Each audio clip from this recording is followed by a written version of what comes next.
L'objet de ce point de presse-là fait suite à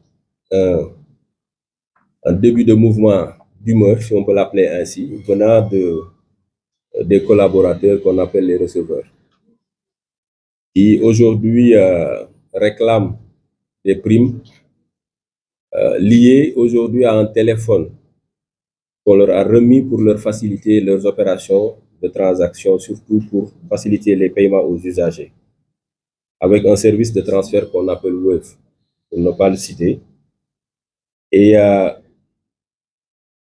juste dire que on va revenir sur ce point-là, mais je voudrais juste faire un petit rappel pour dire que Dakar Dem Dikk est une société qui a été créée en 2000, précisément le 27 novembre, et qui a hérité ou qui a remplacé la défunte Sotrac. Donc, elle est structurée en SA avec 76,68% détenus par l'État qui est l'actionnaire majoritaire et d'autres composantes dont le GIE Niaka Jariñu, Sénart Assurance, Sénécartour et GIE Solidarité. Elle est également soumise à la loi d'orientation numéro 2022-08 du 19 avril 2022 relative au secteur parapublic, au suivi du portefeuille de l'État et au contrôle des personnes morales de droit privé bénéficiant du concours financier de la puissance publique. Les statuts ont été proposés en reconnaissance d'écriture et signature sous scène privée auprès de la SCP, Maître Patricia Lek Diop, notaire à Dakar le 27 novembre 2000. La tutelle technique de Dakar Dem Dikk est le ministère des Infrastructures, des Transports terrestres et aériens, le MITA, et la tutelle financière est le ministère des Finances et du Budget. Alors, je veux aller rapidement sur aujourd'hui le parc automobile. Pour atteindre ces objectifs, la société Dakar Dem Dikk mène un certain nombre d'activités, notamment l'exploitation du réseau de transport public urbain, interurbain, international, la maintenance du parc d'automobile, du parc d'autobus, l'offre de diverses prestations de services liés au transport, dont les conventions pour les écoles et autres services. Alors, Dakar Dem Dikk a concrètement démarré son activité en janvier 2001 avec 144 autobus qui appartenaient à l'ex-Sotrac, dont 49% constitués du bus algérien acquis tout neuf en 1997, c'est-à-dire un an avant la liquidation de la Sotrac. La société Dakar Dem Dikk a alors renforcé son parc de véhicules algériens hérités de l'ex-Sotrac avec la rénovation d'autres véhicules trouvés sur place, d'une part, et avec l'acquisition d'un lot de véhicules d'occasion en France sous la forme de dons. Ensuite, dans son développement, Dakar Dem Dikk a bénéficié successivement en 2005, 2012 et 2016 de programmes de renouvellement et de renforcement de sa flotte avec l'acquisition de bus dont les articulés de marque Tata, Sunlong, Ashok, Leyland. Le parc additionnel renouvellement et renforcement durant cette période 2005, 2012 et 2016 a porté la flotte à 1035 unités composées de marques diverses, avec un âge moyen de 4,5 ans, dont relativement neuf. À cela s'ajoute l'acquisition entre 2001 et 2023 de 33 bus Ashok interurbains et de 370 bus de marque Iveco en 2023. Alors, Dakar Dem Dikk est aujourd'hui un levier de transport stratégique pour l'État du Sénégal. Par ailleurs, les tarifs des différentes sections pratiquées par Dakar Dem Dikk sont homologués par l'État et fixés depuis 1998. Par le cahier des charges de la Convention de la mission de service public, ils n'ont jamais été réajustés malgré l'augmentation des facteurs de production marqués par un taux d'inflation passé de 1,2% en 1998 à 2,5% en 2020. Ces charges résultant d'obligations de service public imposées à Dakar Dem Dikk impliquent des compensations financières par l'État au profit de Dakar Dem Dikk. Malgré cet état de fait, Dakar Dem Dikk, du fait du choix de gestion, cumulait une dette sociale et fiscale élevée. En 2018, la direction d'alors a convenu avec l'État du Sénégal d'un croisement de dette d'un montant de 16 milliards. Alors même cet effort considérable de l'État pour stabiliser les finances de Dakar Dem Dikk, j'ai constaté qu'il en est suivi une hausse du personnel passant du simple au double, entraînant une augmentation de la masse salariale de près de 60%. Nous y reviendrons. Alors, il y a un petit tableau pour montrer l'évolution. Peut-être qu'on va le partager avec nos amis de la presse. Au lendemain de la déclaration du MITA de M. le ministre, le secrétaire général de la SNT 3D, M. Masseck Ndiaye, a fait une sortie pour remettre en cause les chiffres avancés par l'autorité sur la situation de Dakar Dem Dikk. Pour rappel, en mai 2024, à la veille de notre prise de fonction, Dakar Dem Dikk avait un ratio par bus de 12,05%, soit un total de 3 122 salariés avec un parc exploité de 259 bus. Au 31 mai 2024, Dakar Dem Dikk représentait un effectif de 3 122 salariés répartis comme suit: 2 814 CDI et 327 prestataires. La masse salariale à cette date est évaluée à 1 151 131 440 francs CFA, entraînant un déséquilibre structurel ayant pour conséquence les résultats déficitaires et des fonds propres négatifs, un endettement excessif et une masse salariale insoutenable. Alors, la convention de cession prévoit au titre des obligations de l'État le paiement d'une compensation financière pour contraindre le service public du fait des tarifs imposés par la société Dakar Dem Dikk. Imposés à la société Dakar Dem Dikk. En application à cette disposition, le CETUD détermine chaque année sur la base de l'arrêté interministériel suivisé le montant de la dite compensation qu'il communique au service du ministère des Finances et du Budget, calculé sur la base du nombre de voyageurs pour paiement. Mais le ministère des Finances et du Budget n'a jamais tenu compte du montant arrêté par le CETUD et a payé à Dakar Dem Dikk un montant forfaitaire depuis 2017. Donc, très rapidement, les compensations reçues sont passées de 5 milliards 300 en 2014 à 4 milliards 500 en 2016, puis remontées à 8 milliards en 2020, 11 milliards en 2022, pour arriver à 9 milliards 200 en 2024. Alors, ce point de presse est fait en vue d'apporter des réponses sur des éléments suivants. Apporter les éclairages par rapport aux déclarations du MITA contestées par un de nos collaborateurs, aborder le mouvement d'humeur des receveurs, partager avec vous les perspectives de Dakar Dem Dikk. Il y a deux hypothèses de relance de Dakar Dem Dikk: un accompagnement de l'État dans l'épurement des dettes ou une restructuration interne, c'est-à-dire en plan social. Toutefois, il est évident pour tous que Dakar Dem Dikk est fortement syndiqué, politisé au regard des méthodes de recrutement appliquées jusque-là. Les revendications et mouvements d'humeur sont souvent teintés d'agendas cachés, surtout d'horizons d'éventuelles élections des délégués du personnel. À notre arrivée, la situation sur place nous a poussé à prendre des mesures d'urgence visant à appliquer une revalorisation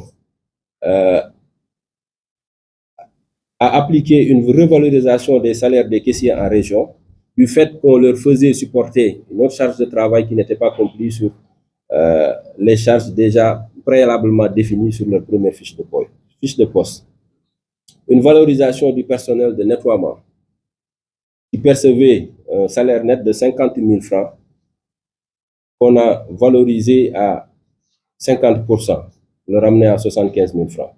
Il s'agit là juste de mesures correctives inscrites dans le Jubal et Jubanti. Point. Pour le mouvement des receveurs, pour en revenir à nos amis les receveurs, ces derniers aujourd'hui sollicitent une prime de 50 000 francs liée à leur outil de travail, le téléphone, mise à leur disposition pour faciliter leur travail. Des contrôles inopinés sur le retard des versements ont été effectués et démontré que 25% en moyenne parmi eux sont concernés par des irrégularités de versement. À notre grande surprise, ce mouvement d'humeur est né au lendemain du constat. À ce jour, je constate qu'ils détiennent et cumulent des versements, ce qui constitue une faute grave. Il y a lieu de rappeler qu'ils disposent de l'argent du contribuable et que la direction générale prendra toutes les mesures nécessaires pour que Dakar Dem Dikk puisse rentrer dans ces fonds. À ma prise de fonction, nous avons effectué des entretiens et décidé de mobiliser les équipes autour de l'essentiel. Pour en revenir au croisement de dettes, en 2017-2020, la Cour des comptes, dans son rapport 2017-2020, a conclu que le taux effectif global de 11,5% appliqué à cette opération, qui est une créance sur l'État, est onéreux comparativement aux obligations de l'État sur le marché financier, entre 5 et 6% sur 5 ans, 5 maximum 7 ans. Et l'État a payé cette dette entièrement en moins de 5 ans. Aux conditions usuelles de 6% appliquées, et l'État, pour cette maturité, cette décision de céder la créance sur l'État a amené Dakar Dem Dikk à renoncer à 4 milliards 962 millions sur les 16 milliards représentant le coût de la cession de la société Dakar Dem Dikk a dû supporter. Le 30 mars 2018, le directeur général d'alors a soumis à la BGFI Banque Sénégal une demande de rachat de créances que le ministère des Finances a acceptée par une lettre de déclaration et d'avis de non-objection. Le conseil d'administration a marqué son accord sur l'opération en donnant mandat au directeur général de négocier avec les institutions financières pour le financement ou le rachat partiel ou total de la créance. Par la suite, une convention de cession de créance a été signée entre cette banque-là et l'État du Sénégal et Dakar Dem Dikk, par laquelle cette dernière cède sa créance de 16 milliards à la BGFI Banque Sénégal pour 11 milliards 141 millions, soit un coût de cession de 4 milliards 962 millions, avec l'engagement de l'État de payer la banque dans les délais de 5 ans à compter de la gestion de 2019. Alors, on a eu la confirmation que l'État a payé même avant qu'on en arrive au terme. Le coût de la cession est ainsi composé: une décote de 2 milliards 60 millions, une commission de montage de 0,5% qui équivaut à 80 millions 500, un coût de refinancement de 1 milliard 562 000, des impôts et taxes hormis les droits d'enregistrement de 1 milliard 258 millions 125 400. Toutefois, il m'a été donné de constater qu'un virement non compris dans le tableau ci-haut de la Cour des comptes à hauteur de 1 milliard 140 millions 156 000 francs pour le compte du cabinet Saloum Finvest, l'opération a eu lieu le 18 juin 2018 par la BGFI Banque sur ordre de virement de Dakar Dem Dikk en date du 8 juin 2018. Ce cabinet a présenté une facture libellée commission frais d'arrangement de 6% sur le montant de 16 milliards équivalent à la dette de croisement.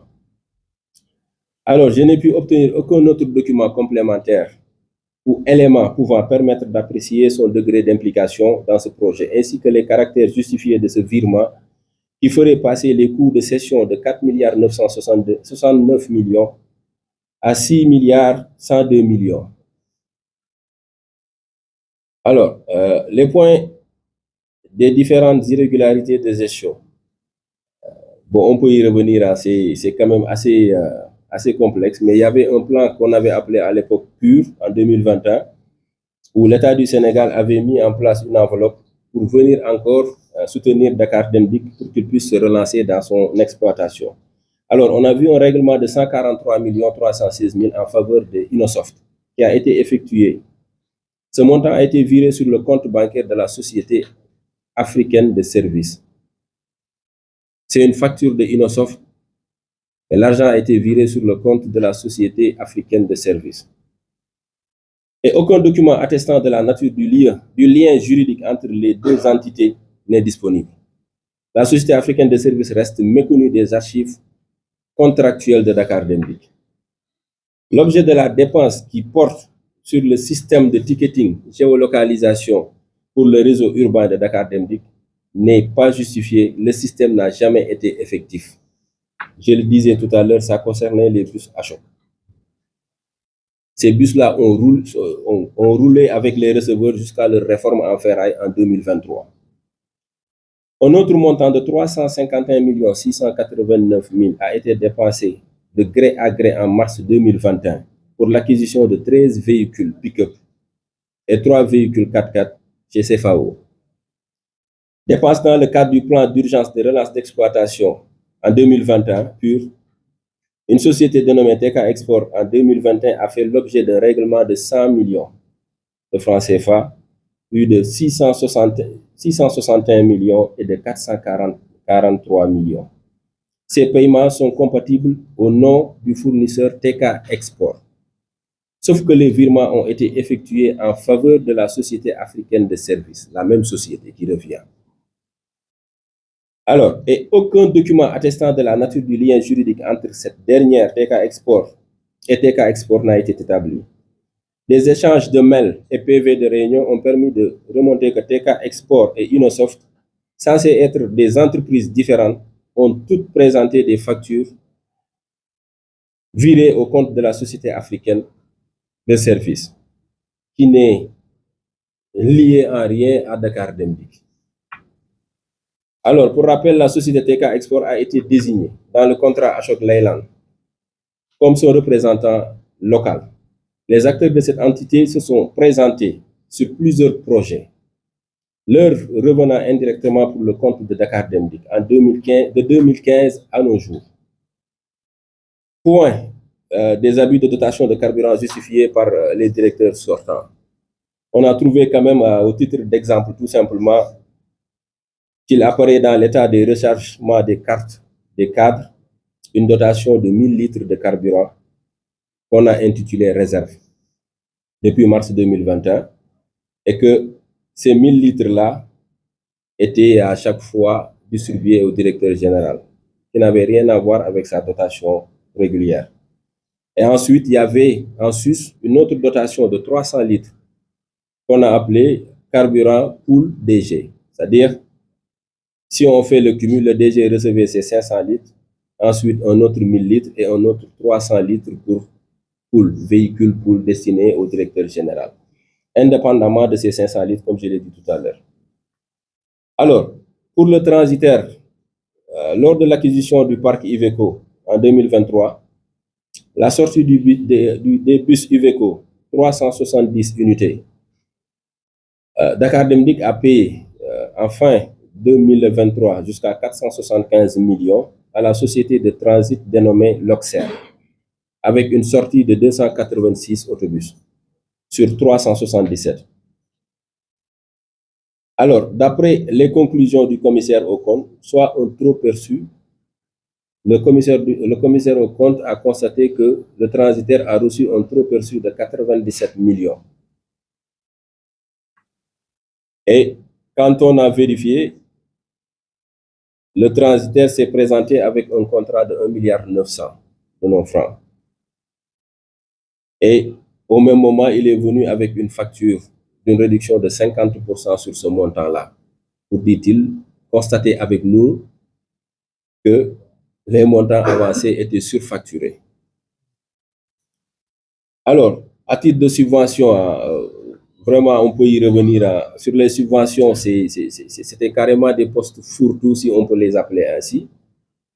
Ce qui nous a intrigués, c'est que ce sont des subventions qui montent sur les 100 millions, certains DG, 96 millions pour d'autres. Et pour une société qui est hyper endettée, qui ne fait pas de marge, comment une telle société peut se permettre quand même de supporter des subventions? C'est la question que nous avons posée à nos services financiers. Idem pour les billets d'avion, où sur une seule période, on voit que c'est à 57 millions de dépensés cumulés en billets d'avion. Et quand on a fouillé sur les factures, on est tombé sur une facture où on nous a dit tout simplement billet d'avion estimé à 35 ou 37 millions, je ne sais plus. On s'est demandé si c'était toute la direction qui était partie en mission. Alors, on va clôturer par quelques mesures phares qu'on a dû prendre très rapidement. C'est-à-dire, on a fait une augmentation de la disponibilité du parc urbain qui passe de 123 sorties par jour au 31 mai à 77 sorties au 30 septembre. Tout ça pour venir en appui et soulager les usagers sur le service. Incidence sur les recettes. Suspension des charges liées au cabinet du DG, c'est-à-dire tout le cabinet qu'on a trouvé sur place, on a dû quand même l'éliminer pour permettre à la société de financièrement respirer.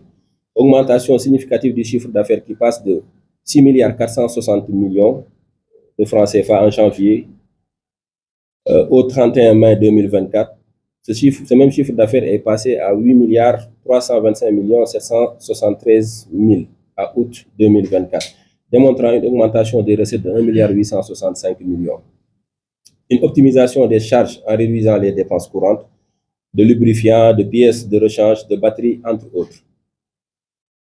Le règlement définitif des indemnisations impayées évalué à 56 522 773 francs, un engagement de versement mensuel de 20 millions à la Caisse de sécurité sociale, un engagement de versement mensuel de 30 millions à l'IPM, un engagement d'appurement progressif de la dette relative aux coopératives d'habitat des employés de Dakar Dem Dikk de 56 800 par mois sur une durée estimée d'un peu moins de 12 mois pour pouvoir l'épurer totalement. Ensuite, un appurement progressif de la dette fournisseur interne cumulée avec un montant de 548 millions déjà payés. L'arrêt des précomptes sur les salaires liés aux cotisations pour les coopératives. Une réduction de la perte d'exploitation qui passe de moins 3 milliards 108 millions de janvier à avril. Aujourd'hui, cette perte-là est passée à moins 1 milliard 734 000 entre mai et août 2024. Donc, juste pour clôturer par les perspectives. Alors, on a l'ambition aujourd'hui de faire de Dakar Dem Dikk un des piliers modernes de la mobilité urbaine et interurbaine. Valoriser le capital humain pour quand même permettre à nos collaborateurs d'être dans les conditions de travail les plus optimales. Repenser notre modèle d'exploitation, ce qu'on a commencé à faire parce qu'on a recentré l'organigramme en donnant à l'exploitation toutes les prérogatives pour qu'il puisse permettre quand même de rendre ce service-là beaucoup plus performant. Une transformation digitale de Dakar Dem Dikk, on a déjà commencé et nous sommes en train de travailler sur la dernière phase pour que nos bus puissent être équipés de terminaux de paiement totalement digitalisés. Alors, une gestion efficiente axée sur le résultat, un assainissement de la situation financière, abandon de dettes fiscales et apurement de dettes sociales que nous sollicitons auprès de l'autorité. Les courriers ont été déjà envoyés dans ce sens-là et des séances de travail faites à cet effet. Un plan de maintien et de renouvellement continu du parc et la réhabilitation des infrastructures de Dakar Dem Dikk. Donc voilà, mes amis, la presse, c'est quelques points sur lesquels nous voudrions revenir. Je vous remercie et